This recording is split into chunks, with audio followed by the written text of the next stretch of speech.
It means that the amount of money that the Republicans are keeping the government shut down over is now 1/30th the amount of money that they just gave away in the big bitch ass bill. And do you want to guess who that money went to? Do you want to guess who 30 times the amount of money that the government is currently shut down over, so they just don't want to feed anybody anymore? Who that money's going to? Seemingly, a lot of the same people who don't want that vote to happen in the House of Representatives. Seems like a really good reason to just not accept any negotiations at any point and keep the government shut down. We have enough money to ride it out, and they're poor, so why aren't our representatives being sued for their salaries if they're not doing their jobs and there isn't any fucking money to pay anybody anywhere, by the way?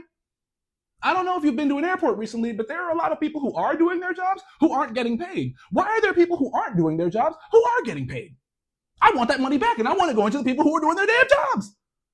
The shutdown's not an excuse. They weren't voting before the shutdown. Everybody's suing over the SNAP stuff, sue to get the payments, sue to block the payments. Remind me why we aren't suing to make the USDA, the department that administers our food production, indirectly feeding all of us and directly feeding 1 in 8 of us through those payments. Why aren't they a national security essential department? Why is the National Guard still in DC when they were brought there under a law that expired literally months ago? That's essential. That's essential. But literal starving children are not. Sorry. Like, what? Get that shit done. I want that shit done yesterday.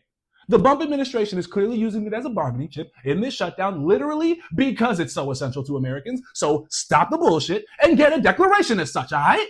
Damn. And then we're going to keep opening the government up with the essential government functions all over until they have no bargaining power left. And then we're going to remember all the people who said that you don't deserve to eat or see a doctor or any of the other things that they're going to try to hold back just to protect the pentaphiles. Checkmate. Start the USDA suit today. Today.